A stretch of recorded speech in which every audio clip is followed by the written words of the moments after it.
Okay, let's dive into this. We all hear it, right? The Bitcoin network is supposed to be the most secure, most powerful computing system on the planet. But what if I told you there's a kind of hidden vulnerability, an economic clock that's ticking down that could actually threaten its long-term survival? And that brings us to the big question, the one that really matters. We talk about Bitcoin's brilliant code, its decentralization, its rock-solid cryptography. But is it truly 100% indestructible forever? Well, it's not quite that simple. So let's peel back the layers here, because we're going to look at a potential crisis that's brewing just beneath the surface. And this isn't about some bug in the code or a hacker finding a loophole. Nope, this is an economic challenge that was actually baked into Bitcoin's design from day one. To really get this, we've got to talk about something called the security budget. The easiest way to think about it is like a country's defense budget. It's the total paycheck, the entire economic incentive that we give to the network's guardians, the miners, to keep them honest, to keep their machines running, and most importantly, to keep protecting the blockchain from any potential attackers. And here's the real kicker. The source of this whole problem isn't some outside threat. It's not a competitor or government. It's a core, fundamental, and totally intentional feature of how Bitcoin was built. It's a feature, not a bug. The main driver behind this whole thing is something you've probably heard of, the block reward halving. This is the mechanism that, like clockwork, every 4 years or so, literally cuts the miner's main source of income right in half. And I mean, just look at the numbers. It's a relentless decline. The reward for mining a block started at 50 Bitcoin. Then it was chopped to 25, then 12.5, and today it's 6.25. This isn't an accident. It's a programmed decay that is systematically shrinking the very incentive that keeps the whole network safe.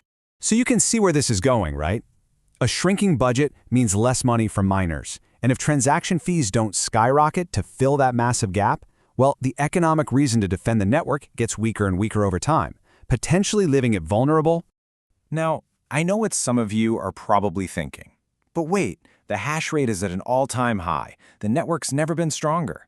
And you're right, it is. But focusing only on hash rate kind of misses the bigger economic picture. It's a common myth we really need to clear up. Let's break it down.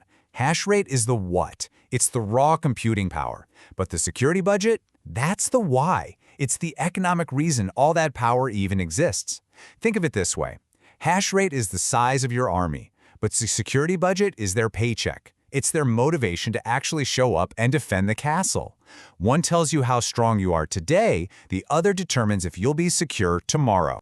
And this quote just hits the nail on the head. Hash rate is not the true indicator of system stability. It's so true. You can have a ridiculously huge amount of computing power right now, but if the economic model to pay for it all isn't sound for the long haul, then that strength is really just built on shaky ground. Okay, so that's the looming problem. Sounds kind of bleak, right? Well, don't worry, it's not all doom and gloom.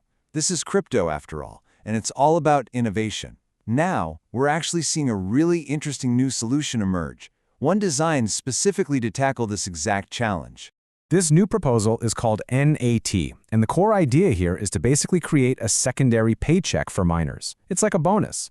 This system creates a new stream of revenue inside Bitcoin blocks themselves, giving miners another big reason to keep their machines running and to keep securing the network, even as the main block reward continues to shrink.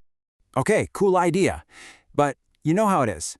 There are tons of great ideas on paper that go nowhere. So the real question, the crucial point, is this. Is this just a theory, or is anyone in the real world actually using this right now? And the answer is a huge yes. This is not just a theory. Get this. 4 of the 5 largest Bitcoin mining pools on the entire planet have already integrated the solution. This is happening right now, as we speak. So what does that adoption actually look like in terms of network power? It looks like this, around 60%. That means pools representing roughly 60% of the Bitcoin network's total hash rate are now on board with this new model. That is a big deal.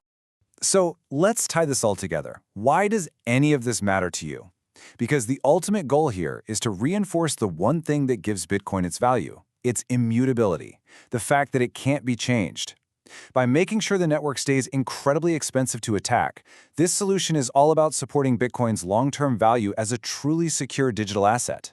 Which leaves us right here at a really interesting crossroads with one final big question. We're seeing this fundamental economic challenge meet a very promising and rapidly adopted solution. But is this the silver bullet? Will this truly be the answer that ensures Bitcoin's security for the next 10, 20, 50 years? Well, that's the billion-dollar question, isn't it? Only time will tell.